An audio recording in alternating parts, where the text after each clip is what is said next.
तो एक पंक्ति आई कि अग्नि मात्र होने से यदि कोई स्थान या वस्तु पवित्र होती, तो इसमें भी हम आपसे प्रश्न कर सकते हैं कि सबसे ज्यादा अग्नि तो शमशान में होती, लेकिन शमशान को तो आप अपवित्र मानते हैं। अग्नि मात्र होने से तुम्हारा रसोई घर पवित्र हो जाए, क्योंकि रसोई घर में अग्नि होती है, तो फिर इससे भी ज्यादा अग्नि की ज्वाला तो शमशान में होती है। फिर शमशान से आकर के तुम लोग स्नान क्यों करते हो, और स्नान करके तुम अपने रसोई घर में प्रवेश क्यों करते हो? अब बताओ, जो अग्नि हर वस्तु को पवित्र करने में समर्थ है, वो अग्नि भी तुम्हारे घर को या तुम्हारे रसोई घर को पवित्र कर पाए? जरूरी नहीं। जो कि तर्क करने वाला का तर्क करता है कि इससे ज्यादा अग्नि तो हम शमशान में और भट्टियों में देखते हैं, जहां पर बहुत सारी अग्नि होती है।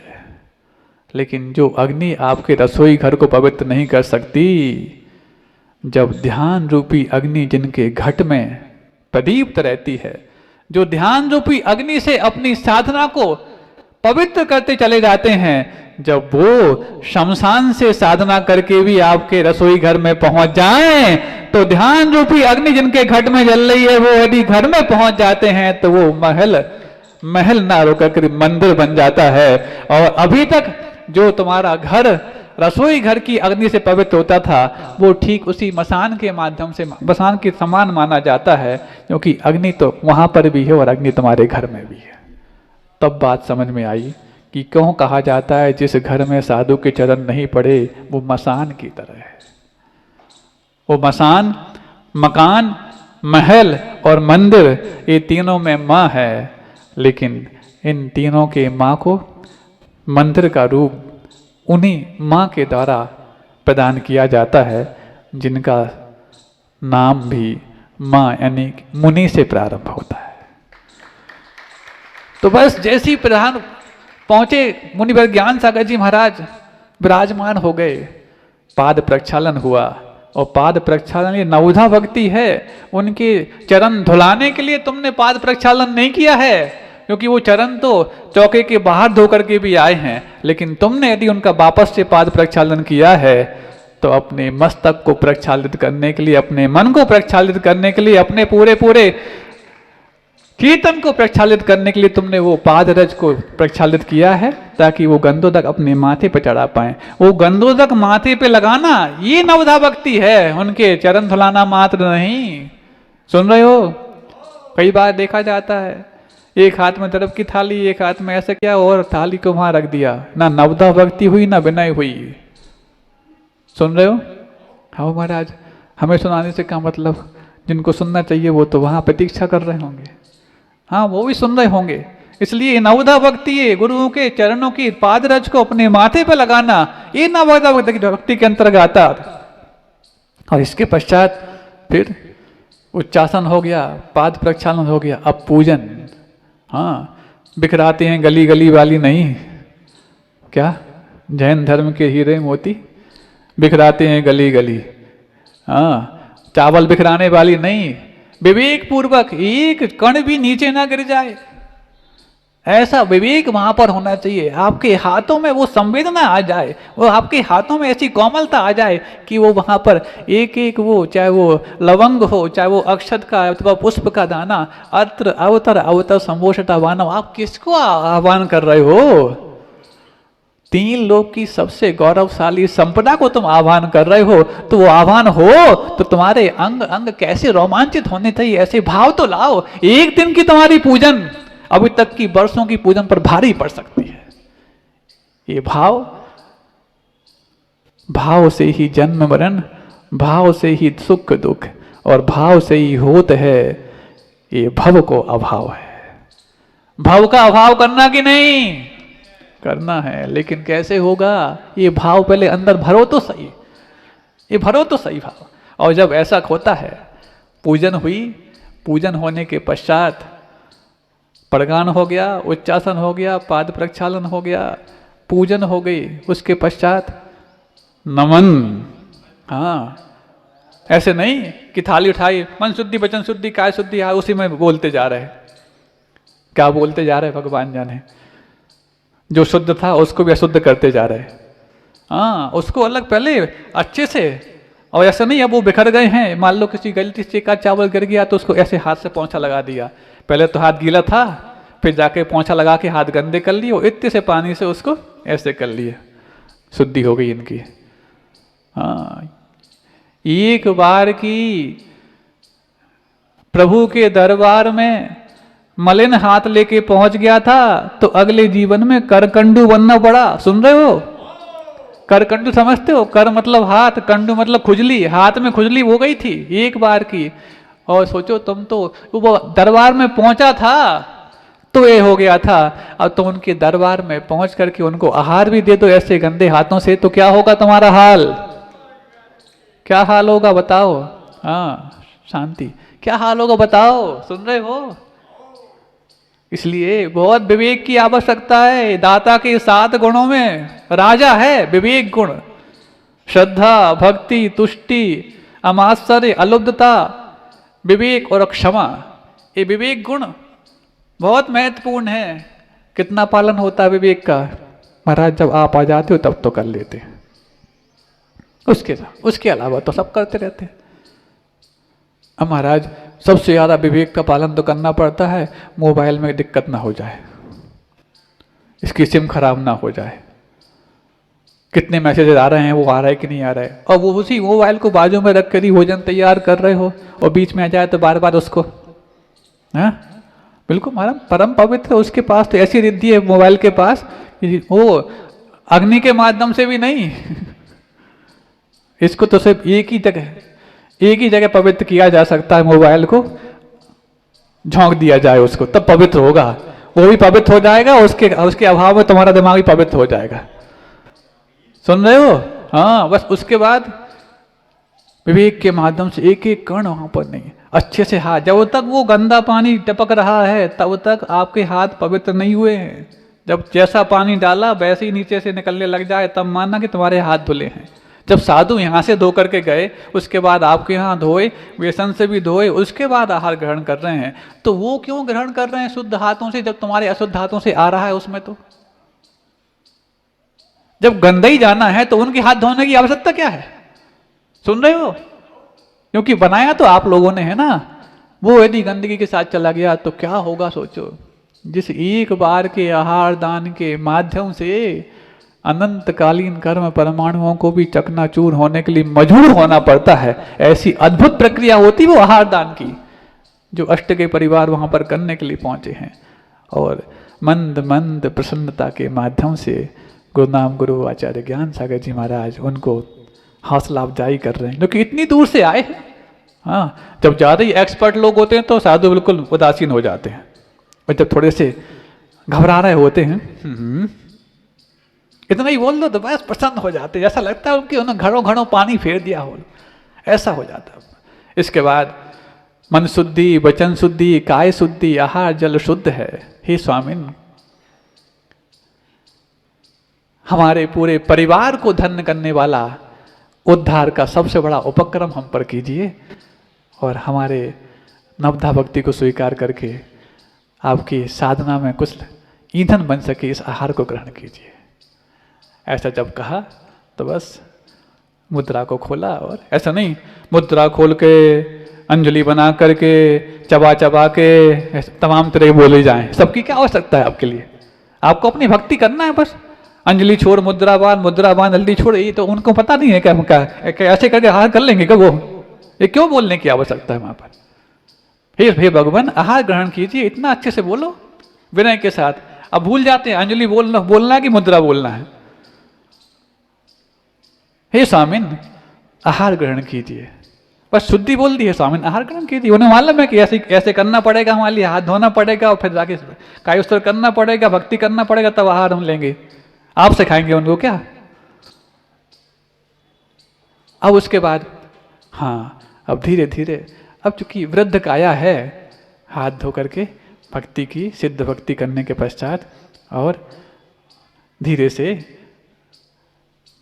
मुनिवर ज्ञान सागर जी महाराज ऐसे खड़े हो रहे हैं जैसे वो प्राची का सूर्य धीरे धीरे धीरे जो प्रभात की लालिमा से सबको आनंदित करता हुआ और उदित हो जाता है, ऐसे ही वो खड़े हो गए। इसके पश्चात एक एक ग्रास सबसे पहले जल लिया। वो जल ऐसा लग रहा है जैसे कि सुमेरु पर्वत पर बालक तीर्थंकर के मस्तक पर जब सौधर्मेंद्र जल धारा करता है, तो ऐसी वो जल की धारा उनके हाथों में पहुंच करके ऐसी सबके देखने वालों के लिए आनंदित कर रही है कि आज अष्ट के परिवार को रत्नों की वृष्टि करने के लिए भी सौधर्मेंद्र को यहाँ आना पड़ेगा और पंचाशर की वृष्टि भी यहाँ करवाना पड़ेगा, क्योंकि इस युग के महान संत मुनिवर ज्ञान सागर जी महाराज का यहाँ पर आहार हो रहा है। और ऐसा नहीं तमाम तरह की बातें करने लग जाएं, क्या तुम क्या कर रहे, तुमने क्या बनाओ, क्या पकड़ो, ये सब बातें नहीं वहाँ पर। हाँ, जैसा ऑपरेशन थिएटर में संकेतों में काम होता है, डॉक्टर यदि हाथ ऐसे करता है तो उसके हाथ में एक वस्तु हो जाती है, औजार आ जाता है, ऐसे ही उन्होंने हाथ किया, सब बिल्कुल संकेतों में ऐसे प्रसन्न हो रहे हैं, ऐसे विशुद्धि बढ़ रही है। यही विशुद्धि तो है जो कर्मों की निर्जरा करा रही है। ऐसी विशुद्धि बढ़ सकती, सुनने मात्र में विशुद्धि बढ़ रही है, तो जब करोगे तो क्या नहीं होगा, वारे न्यारे हो जाएंगे बस। और आहार प्रदान किया और धीरे धीरे अल्पाहारी तो है ही, वृद्धावस्था उसमें भी इतने बड़े साधक हैं, तपस्वी हैं, जो मात्र इस शरीर को औंगन देते हैं। अक्षमरक्षण नाम का एक गुण होता है साधुओं की भिक्षाचर्या में। भिक्षावृत्ति भी होती है, भिक्षा मतलब भिक्षा के माध्यम से, ऐसा नहीं कि अपना बना के खा लें, भिक्षावृत्ति है। लेकिन भिक्षावृत्ति का अर्थ दीनता नहीं है कि दीनहीन हो जाए, और सिंह वृत्ति का अर्थ क्रूरता नहीं है कि किसी पर रौब जमाने लग जाए। सिंह वृत्ति मतलब अपने आगम और सिद्धांत के अनुकूल ही लेंगे, ये सिंह वृत्ति है। और भिक्षावृत्ति मतलब खुद बना के नहीं लेंगे, दूसरों के सामने हाथ लेकर ऐसे करके लेंगे, ये भिक्षावृत्ति है। लेकिन दीनता इसमें भी नहीं है और क्रूरता उसमें भी नहीं है। फिर अक्षमक्षण, जैसे वो गाड़ी का वो होता ना धुरी जिस पे चाक चलता है, जब वो बार बार चूं चूं चूं चूं करने लग जाता है तो उसमें ग्रीसिंग करनी पड़ती है, इसी का नाम अक्षमरक्षण है। ये शरीर कहीं किसी प्रकार से गड़बड़ ना करने लग जाए, साधना में सहयोगी बना जाए, उसके लिए औंगन दिया जा रहा है। गर्त पूर्ण, जैसे गड्ढा भरते हैं ना, गड्ढा यदि हो गया है तो किसी से भी भर देते हैं, ऐसी गर्त पूर्ण नाम की वृत्ति भी होती है कि गड्ढा भरने जाना है, काय से भरें, हाँ गडक से भरें कि मावा बाटी से भरें, हाँ मालपुआ से भरें कि काय, नहीं, जो आ गया उससे भरना है, गड्ढा मात्र भरना है। अक्षमरक्षण हो गया, गर्त पूरण हो गया। भ्रामरी वृत्ति होती है। भ्रामरी वृत्ति कैसी, जैसे भ्रमर होता है, पुष्प से पराग ग्रहण करता है लेकिन पुष्प को चोट नहीं पहुंचाता, ऐसी वो साधु भी जिस श्रावक से आहार ग्रहण करते हैं उसको क्षति नहीं पहुंचाते, और उसका भी भला हो जाए और इनके लिए भी राशन मिल जाए और लेकर के आ जाते हैं। ऐसी वृत्तियों के माध्यम से अक्षमरक्षण है, गर्त पूरण है, भ्रामरी वृत्ति है, गोचरी वृत्ति है। गाय को जब चारा डालते हैं तो देखती नहीं कौन डाल रहा है, बस मुंह नीचे करके डालते, जो किसने सानी डाल दी, चारा डाल दिया, कुछ डाल दिया, कौन डाल रहा है नहीं, अंजलि में देखा और बस लेते चले जा रहे हैं। इस प्रकार की वृत्तियों से जब वो आहार ग्रहण करते हैं, ये उनकी मुद्रा परम वीतराग। आपके जैसे आहार लेने वाले होकर के भी आपसे अनोखे दिखाई देते हैं, तब तो जाकर के इस मुद्रा को देख करके अजैनों को भी सम्यक दर्शन प्राप्त तक हो सकता है कि एक मुद्रा ये भी है, एक शख्स ऐसा भी है जो वो ही भोजन कर रहा है, लेकिन हम देखो चटकारे लगा करके जब यहाँ से उठा लिया, वहाँ से उठा लिया, ऐसे कर लिया, वैसे कर लिया, नहीं, ये दोनों हाथों को एक साथ ले रहे हैं। इस मुद्रा के माध्यम से क्या क्या नहीं होता, देखने मात्र से ऐसा साजिश है, पुण्य बंद हो सकता है और कर्मों की निर्जरा हो सकती है, फिर देने वालों का तो कहना ही क्या है। लेकिन भाव ऐसे जुड़ पाए तब संभव है। आना ही होता तो स्तव नदी से पहले ही आ जाता, स्तव नदी से नहीं आया, बाहर की बाहर ही निकल गया। सतलगा से 25 किलोमीटर दूर तो था स्तव नदी। जब आचार्य देश भूषण महाराज जी के दक्षिण यात्रा में गोमतेश्वर की यात्रा से वापस लौट के संग जब जा रहा था, सोचा था महावीर और मल्लप्पा जी ने कि आ जाएगा विद्याधर एक बार, तो तब नहीं आया। अब तो महाराज बन गए, अब कहाँ से, फिर भी प्रतीक्षा तो कर रहे हैं। लेकिन प्रतीक्षा होती है, हे स्वामी नमोस्तु नमोस्तु नमोस्तु अत्र अत्र। और आज बहुत दिनों बाद विद्यासागर जी आगे की ओर बढ़े हैं, जिस ओर अष्टगे परिवार खड़ा है, लेकिन पीछे भी और लोग प्रतीक्षा में हैं, पता नहीं क्या होगा। हे स्वामी कम से कम आज पास से दर्शन करने को तो मिल गए, लेकिन अन्य समय में जाते तो कहाँ मिलते। हे स्वामी नमोस्तु नमोस्तु नमोस्तु, अत्र अत्र अत्र तिष्ठ तिष्ठ तिष्ठ। और जैसे अचानक कोई बिजली कौन जाती है, ऐसी बिजली की कौंधने के समान मुनि विद्यासागर जी महाराज 7वें दिन खड़े हो गए।